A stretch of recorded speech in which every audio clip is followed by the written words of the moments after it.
महाराष्ट्रात सध्या छत्रपती शिवाजी महाराजांच्या नावावरून चांगलंच राजकारण सुरू आहे।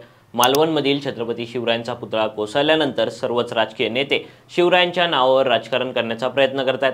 मात्र जे नेते सध्या छत्रपती शिवाजी महाराजांचं नाव वापरून राजकारण करतायत त्यांच्या इतिहासात डोकावलं तर अनेक नेत्यांनी छत्रपती शिवाजी महाराजांचा अपमान करणारी विधानं केली आहेत। मुळात जे नेते सध्या शिवरायांचं नाव वापरून राजकारण करतायत ते स्वतः छत्रपती शिवाजी महाराजांचा सन्मान करतात का हा सवालही उपस्थित होतोय। नेमके हे नेते कोण आणि त्यांनी केलेली विधानं काय आहेत तेच आपण या व्हिडिओतून जाणून घेणार आहोत। नमस्कार, मी प्रणव ढमाले, तुम्ही पाहताय मनसे सोशल। मालवणमध्ये अवघ्या 8 महिन्यांपूर्वी उभारण्यात आलेला छत्रपती शिवाजी महाराजांचा पूर्णाकृती पुतळा कोसळला। त्यानंतर राज्यातील राजकारण चांगलंच तापलंय। राज्यातील सर्वच नेते सध्या छत्रपती शिवाजी महाराजांच्या नावावर राजकारण करताना पाहायला मिळतात। मात्र हे करत असताना राज्यातील अनेक नेत्यांकडून छत्रपती शिवरायांचा अपमान करणारी विधानं करण्यात आली। या नेत्यांच्या यादीत सर्वात पहिला क्रमांक लागतो तो ठाकरे गटाचे प्रवक्ते खासदार संजय राऊत यांचा। छत्रपती शिवरायांचा पुतळा कोसळला हा सरकारनं शिवरायांचा केलेला अपमान आहे असं विधान ठाकरे गटाचे खासदार संजय राऊत यांनी केलं। मात्र हे बोलत असताना औरंगजेबानंही कधी छत्रपती शिवाजी महाराजांचा अपमान केला नव्हता असा जावई शोध लावणारं विधान संजय राऊतांनी केलं। हे विधान करताना संजय राऊतांनी औरंगजेबाचा उदोउदो करत मुस्लिम मतांना आकर्षित करण्याचा प्रयत्न केलाय का असा सवाल यातून उपस्थित होतो। शिवरायांचा अपमान करणारं दुसरं विधान केलं ते स्वतः राज्याचे गृहमंत्री असणाऱ्या देवेंद्र फडणवीस यांनी। छत्रपती शिवाजी महाराजांनी कधीच सुरत लुटली नाही अशा आशयाचं विधान देवेंद्र फडणवीसांनी पूर्वी केलंय। मुळात छत्रपती शिवाजी महाराजांनी सुरतेची लूट करून औरंगजेबाच्या मुघली साम्राज्याला हादरे देण्याचं काम केलं।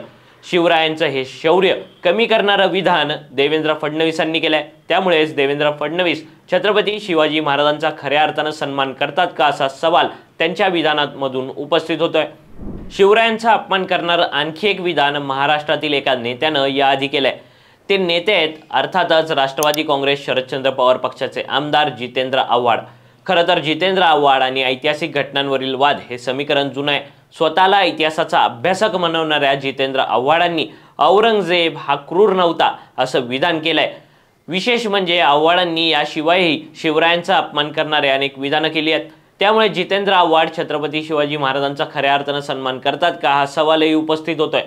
महाराष्ट्रात या 3 नेत्यांची छत्रपती शिवाजी महाराजांचा अपमान करणारी ही विधानं प्रातिनिधिक स्वरूपात असली तरीही याआधी अनेकदा विविध पक्षातील विविध नेत्यांनी शिवरायांची कीर्ती कमी करणारी किंवा औरंगजेबाला छत्रपती शिवाजी महाराजांपेक्षा वरचढ दाखवण्याचा प्रयत्न करणारी विधानं केली आहेत। त्यांच्या या विधानांवरून हे नेते केवळ छत्रपती शिवरायांचं नाव वापरून स्वतःची राजकीय पोळी भाजण्याचं काम करतायत हे देखील स्पष्ट होत आहे। मुळात या नेत्यांनी केलेल्या या विधानांना महाराष्ट्रातील जनतेनं कधी भीक घातली नाही। मात्र या नेत्यांकडून वारंवार होणारी ही विधानं पाहिली तर आता या नेत्यांना घरी बसवण्याची वेळ आली आहे असं म्हणावं लागेल। मुळात त्यांच्या या विधानांमुळे पुढच्या पिढीपर्यंत छत्रपती शिवाजी महाराजांचा इतिहास कसा पोहोचेल याचीही चिंता लागली आहे।